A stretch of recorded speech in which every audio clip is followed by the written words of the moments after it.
Last week I made a video explaining Scotch Yoke engines and did a bit of an update on Alfadan, a company that is planning to release a Scotch Yoke inline 4 engine in the future. But after being done with that video, I was still thinking a bit about the Scotch Yoke design, so I was doing some research online, and by accident I found this little chunk of text on the Wikipedia page about Scotch Yoke. And it mentions, as you can see, Russell Bourke, hot air engines, steam engines, all pretty well-known stuff. I mentioned this in my last video.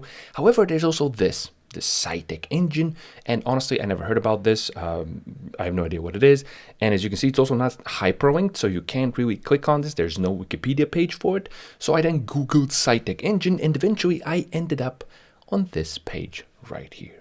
And boy was I surprised. Look, this is not a 3D render. This is a photo of an actual Scotch Yoke engine. This thing exists. It's real, a running, living, breathing engine. And before we go any further, I just like to say that this is not in any way a sponsored video. I have not even gotten in touch with this company. I'm not promoting anything.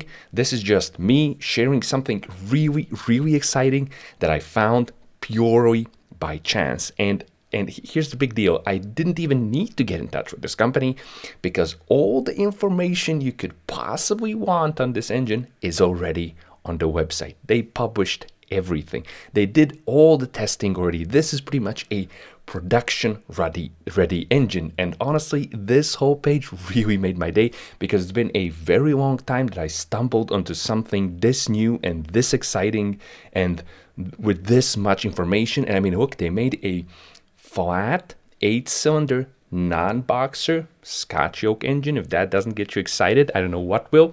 So what we're going to do now is I'm going to get my laptop and we're going to comb through all of this amazing stuff that's on this really cool website. So first things first, who are these people? Now on the website you can read sytech Powertrain Technologies Limited is dedicated to development of new energy technologies. Sytech, with the support of FEV Germany, has developed an innovative family of internal combustion engines that are capable of operating on gasoline, LPG, CNG, and hydrogen. The engine is a modular design covering different engine displacements and power from 30 to 250 kilowatts. That's, I think, 40-ish to 335 horsepower. And now I also googled FEV Germany, and they are a recognized leader in design and development of advanced gasoline, diesel, and hybrid powertrain and vehicle systems. So, okay, pretty serious stuff. Now, if we go back to the sytech page, now if you're wondering who ASF is, that's just an investment group from Australia, and sytech is like part of their portfolio. Now, what we're interested in is that if you go down on through the website, you can find these two very interesting YouTube videos that actually show us how the engine works and runs and all the parts that it's made from. And if you look at this, you will see something very interesting. And that is that this is a flat 4 non-boxer opposed piston Scotch Yoke engine. So a totally different approach compared to Alfadan, which is an inline 4 engine. Now, this is really peculiar because from a engine balance perspective, a flat non-boxer engine is a pretty stupid idea. Now, when it comes to the Scotch Yoke, as we said in the previous video, the Scotch Yoke design completely eliminates secondary balance issues in engines, which means that now a inline 4-cylinder is the smallest number of cylinders needed to achieve perfect balance out of the box without balancing shafts. With a conventional rod and crank design, this number of cylinders is 6. But with a flat, non-boxer opposed piston engine, the balance is really imperfect, and it doesn't matter if it's Scotch Yoke or a conventional design. Now, the problem with a flat 4 non-boxer engine is that we have piston pairs moving together, and each pair is moving in the opposite direction from the other pair. So the pairs are creating forces of equal magnitude, opposite direction, and these forces are separated by a perpendicular distance. And this creates what's known as a primary rocking couple, which is sort of trying to spin the engine around, and it creates undesirable vibrations. Now, what we can do, and what sytech has done, as you can see in their documentation and in the animation of the engine, is that they're using crankshaft counterweights to oppose each piston pair. Now, this is a good concept, but the problem is that when the crankshaft is in this position, now the counterweights are pointing in completely different direction from the piston pairs, so they can't balance them out. And now the counterweights themselves are creating a different rocking couple because, again, they're forces of equal magnitude, opposite directions, separated by a perpendicular distance. So now the counterweights are sort of trying to flip the engine over in a different plane. The only way to get rid of this is to use a balancing shaft. Now, this is why an inline 4 Scotch Yoke engine is a better idea from the perspective of balance alone, because the Scotch Yoke, what it does is that it resolves all secondary balance issues. And in the flat 4 non-boxer, we have a primary rocking couple, so the Scotch Yoke doesn't really help. But in the inline 4, we have perfect primary balance naturally out of the box. The pistons balance each other out. However, the secondary vibrations are horrible in a conventional inline 4. But when you employ the Scotch Yoke, you get rid of this completely, and now you have perfect balance, both the primary and secondary, in an inline 4 Scotch Yoke engine. So why did Sytech choose the flat 4 non-boxer configuration if it has inferior engine balance to the inline 4? Well, the answer to that is back on the homepage, and it says the Sytech engine technology has been designed and developed by Australian engineers with the support of FEV Germany as the engine heads towards commercialization. Engine heads, what is up, engine heads? Now, this is the important bit. Production of the first 4-cylinder 1.5-liter turbocharged engine for use in range-extended electric vehicles is scheduled to commence in China around the end of 2025. Now, when we take into account range-extended electric vehicles and the engine being the range extender, then this configuration, the flat 4 non-boxer, starts making perfect sense. And this is because the flat 4 non-boxer is the most compact 4-cylinder configuration possible and imaginable, especially if it's a Scotch Yoke. Now, why that is important for range extension, we can find that if we go down to the bottom of the page and we download the first PDF they have. And here is a wealth of information, amazing things, everything you could possibly want to know. And then we go to this page right here, where we can find the ugliest rear end of a vehicle ever, but that's not important. What's important is this sentence above. And it says the shape and size of the Sytech engine package means that it can be placed in areas of the vehicle that other engines cannot. Basically, because the engine is so compact, you can put it pretty much anywhere. You can design all sorts of different electric vehicles with the engine as the range extender. It's so small that you can place it pretty much everywhere, and they're showing here different examples where you can stuff the little range extender engine. And if we go back to the first page, we can see that even almost fully dressed, so with the intercoolers and the turbocharging system, actually just the intercoolers, I think, and the throttle body, so almost fully dressed, this is still a very, very compact engine, and you can indeed place this pretty much anywhere. Below still we have the balance page, and as we have seen, yes, they mentioned it as well, we have 50% crankshaft counterbalance coupled with 50% balance shaft compensation. So we do need balance shafts, but this does make sense. Sytech has sacrificed perfect out-of-the-box balance in favor of engine compactness. And as we said, for range extension, that does make perfect sense. What else we can find here that is very interesting? No, actually, that's in one of their other PDFs. And here they have a further little comparison of size between the Sytech Scotch Yoke flat 4 non-boxer, a conventional inline 4, and a conventional boxer 4. Obviously, the flat 4 non-boxer is much shorter, but what isn't shown here and what's very interesting is that the Scotch Yoke flat 4 non-boxer is even shorter than a conventional flat 4 non-boxer ever could be. And this is because in a conventional engine, on a flat 4 non-boxer, we have to stack the rods next to each other on a single crank pin. However, in the Scotch Yoke, as you can see, the rods are sort of bolted together. And this means that the pistons, there's no offset between the pistons. The pistons perfectly oppose each other. So overall, the Scotch Yoke flat 4 non-boxer is even shorter than a conventional flat 4 non-boxer ever could be. But engine compactness is only half the story. The other half is that a opposed piston Scotch Yoke engine sacrifices perfect balance in order to resolve an inherent issue that a non-opposed piston Scotch Yoke engine has. And that issue is rod weakness. As you can see, this thin, long section on the rod could easily buckle or deform under loads, and it is inherently weak. Unless it's made very big and and bulky and strong and thus heavy. So this part requires ingenuity in order to be resolved. However, in the opposed piston engine, we don't have this problem because we essentially fuse two rods together and we get rid of any of the inherent rod weakness. We now have a very strong rod. The only other issue that remains is, of course, friction. We have very problematic, as we explained in the last video, sliding friction occurring in the Scotch Yoke engine. We have large flat surfaces, lots of loads applied on them, lots of sliding friction, potential for problems, and something that plagued early Scotch Yoke engines. A lot of people in the past video, because of this complicated, commented how the Scotch Yoke engine is impossible. It's a lubrication nightmare. It can't be done. Too inefficient. Too much friction. We will talk about efficiency. The efficiency numbers have been published for this engine. We will talk about them later in the video.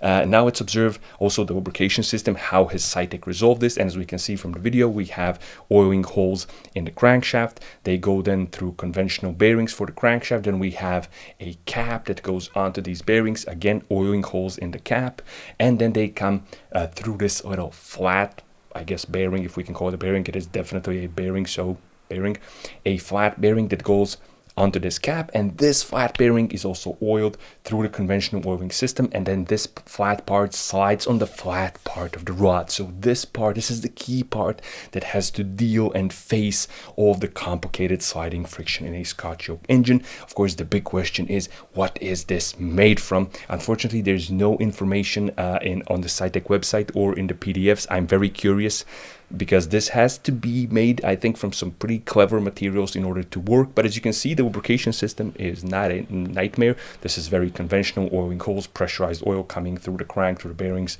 and lubricating the rest of the assembly. Now, if we go back to the engine assembly animation video, we can see something very interesting, and that is that the Scotch Yoke sytech engine incorporates a wrist pin. Now, in my previous video on Scotch Yoke engines, I theorized how a wrist pin is not necessary for a Scotch Yoke engine because both the piston and the rod are moving in the same way. They're both just moving vertically, so you could make them as one unit. This improves strength and reliability because it reduces the number of moving parts, and it also reduces friction. However, it seems that I may have been a bit overly optimistic. Now, in a conventional engine, when combustion occurs, the rod is at an angle. It's sort of trying to flip over, and as it does that, it pushes the piston into the cylinder wall, which increases friction.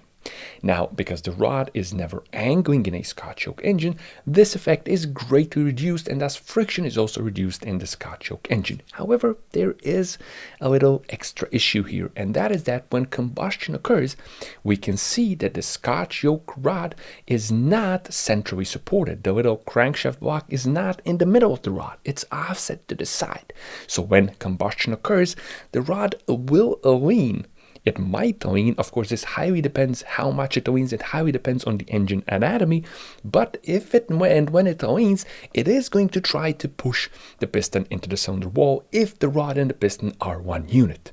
A great way to reduce this effect of the rod pushing the piston is to decouple the rod and the piston and connect them with a wrist pin. So now the rod can rotate a bit, and this is going to greatly reduce the extent to which the rod leaning will be transferred onto the piston and the piston pushed into the cylinder wall. Now let's take a look at some more of the interesting numbers and data. So for the current 4-cylinder 1.5 liter turbocharged engine, sytech has completed more than 500 hours of combustion and durability testing. Very impressive. They achieved a very impressive thermal efficiency of over 35.3% between 2 and 4,200 RPM. We also have a maximum thermal efficiency of 37%, which is achieved at a minimum brake specific fuel consumption of 202 to 29 grams per kilowatt hour. We have a rated power of 110 kilowatts, which is 150-ish horsepower, and a peak torque of 234 newton meters. As you can see, we have a very impressive efficiency, but the power and torque figures aren't really anything special by modern standards for a 1.5 liter turbocharged engine. However, the reason, of course, is that this is a a range extender application and an engine with completely fixed valve timing, so no variable valve timing at all, which is also a single overhead cam engine. This tells us that the camshaft profile has been tuned for maximum efficiency at a desired RPM, where the engine will be running most of the time doing what it's supposed to do, and that is to basically charge the batteries. Now, what's good about fixed valve timing is that we're reducing cost and also reducing engine size. More interesting stuff, we can see that the engine meets current Euro 6 emission standards easily, and it's expected to meet the proposed future strict Euro 7 emissions legislation, so this is a very clean engine. And sytech engines are designed to coexist with battery electric vehicles in the future by either running on gasoline, CNG, LPG, or hydrogen fuel. So looking at it like this, to me personally, this looks like a very future-proof solution. A battery electric vehicle with a clean, inexpensive, simple, easy to maintain combustion engine as a range extender really makes sense for a very wide array of demands and, human lifestyles.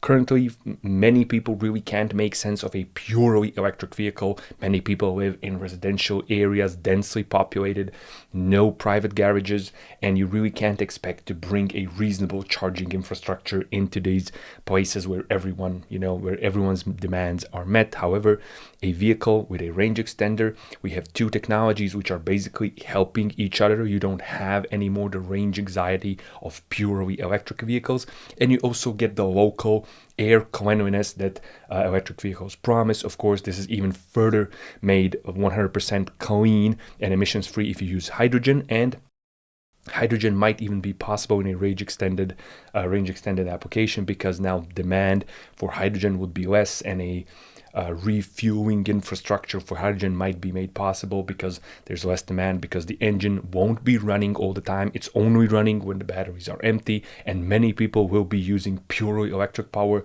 So all in all, this looks to me like a plan that ticks a lot of boxes, and no matter how you look at it, it makes a lot of sense. What's also nice is that sytech has designed their Scotch Yoke engines as a modular design, which means that we have the same basic engine anatomy in different numbers of cylinders. We just, depending on what our demands and needs are, we can make the engine larger or smaller by adding or reducing the number of cylinders. So they have a 2-cylinder version, a 4-cylinder version, and an 8-cylinder version. The 2-cylinder version, for example, can be used as a generator either for home private use or for small businesses such as construction, or you name it, whatever you need a generator for.